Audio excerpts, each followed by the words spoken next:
Hi everyone and welcome to the Flute Practice. Today we're going to be looking at tone production and how you can find your best sound. So let's go check it out.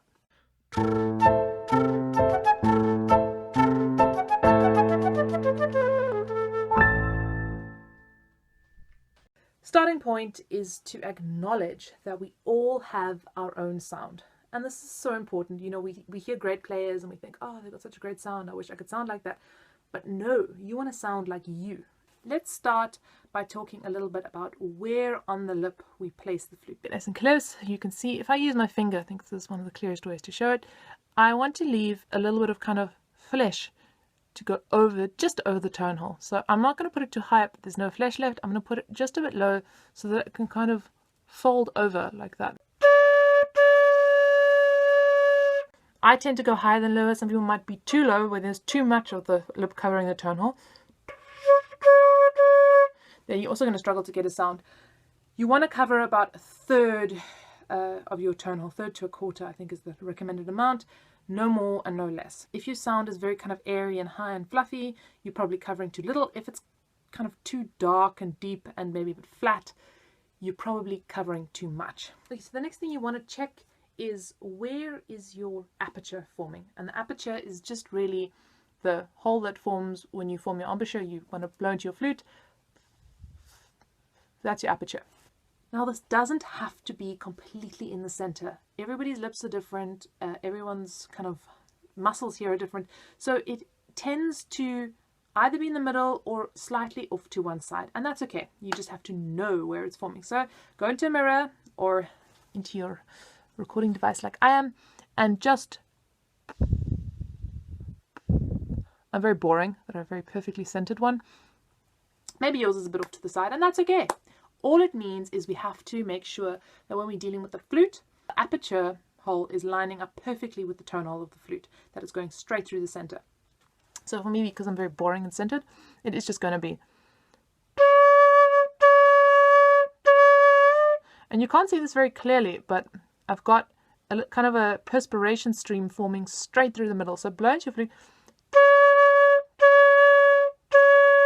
and then have a look and see if that's going straight through the middle. If it is going off to one side in any way, then you need to readjust and you need to find a way to make sure that your sound is really going straight into the middle. Sometimes that even is just a case of thinking in a slightly different direction. So if you've got it there, instead of maybe thinking straight down like that, you might want to think a little bit off to the side. So thinking a bit more.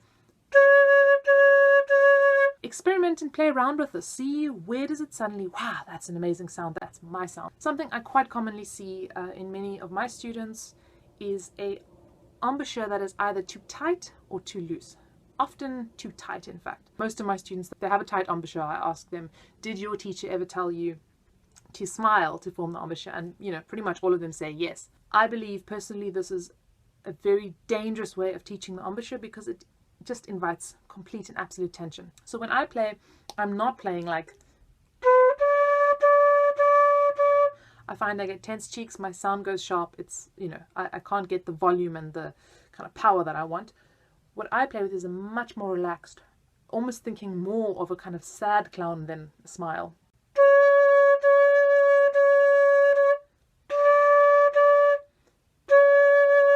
I mean, you can hear it, it's huge, it's a huge difference.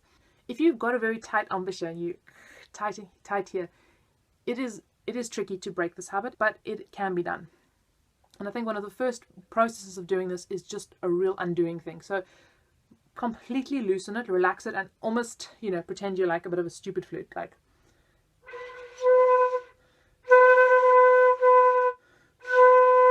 And even if it sounds horrible and it feels stupid, it's an exercise, remember. It's an exercise to learn to completely let go here and get comfortable letting go.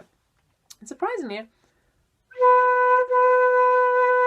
I can make a, you know, not great, but a half decent sound like that. So then see how much extra tension you need. Just add little bits at a time. So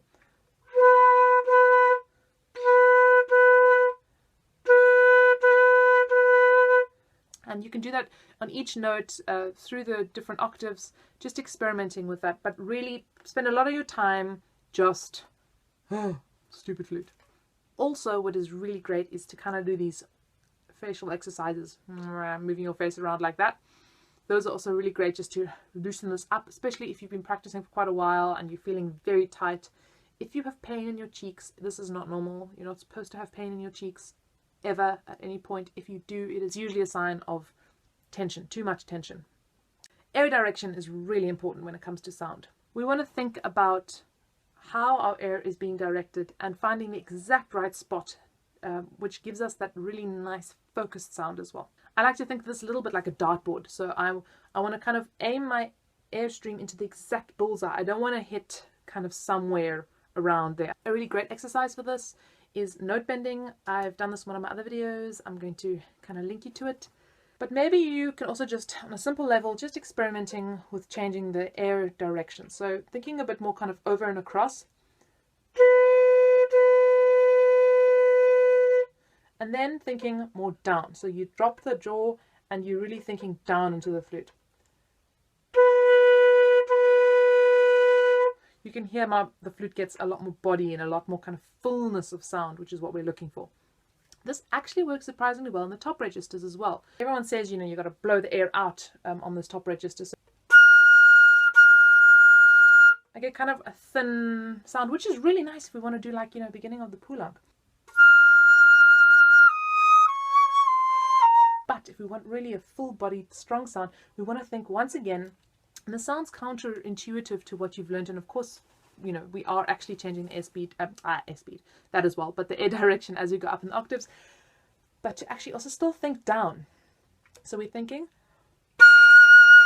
experiment with that feeling of opening up and blowing rather more down. Try it out. And then experiment with how the tone colors change, because this is so wonderful. This is not about being right or wrong or getting the sound or the right sound. This is actually about finding a palette of sound, and that's what we're looking for. We're looking for a versatile sound that we can kind of like pull all the colors out of our toolkit and just paint whatever we want, whenever we want, however we want to. So I mentioned it just a second ago about the opening of the throat, and that's also what I've been doing in the top register. So I am thinking more down with the airstream, but I'm actually, in truth, it's got much more to do with opening up the throat.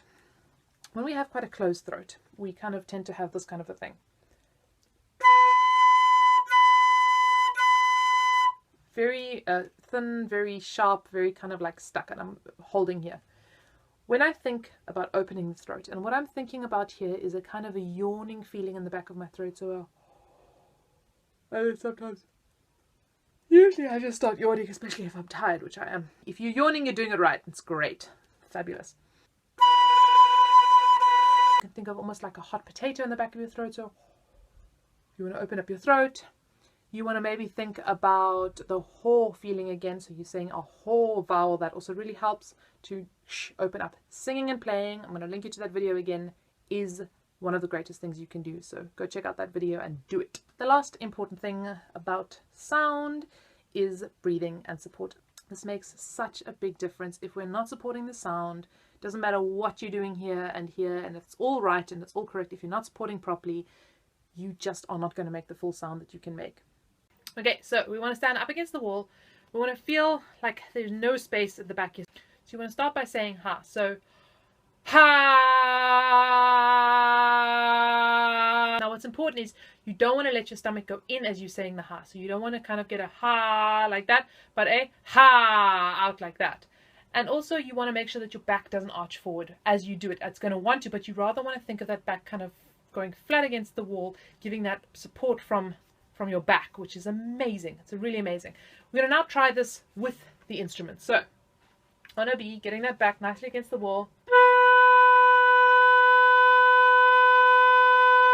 So your back stays there, your stomach stays there, and you're really getting that power. Look, there are many factors to sound and so many great suggestions all over the place, and I encourage you to try them all.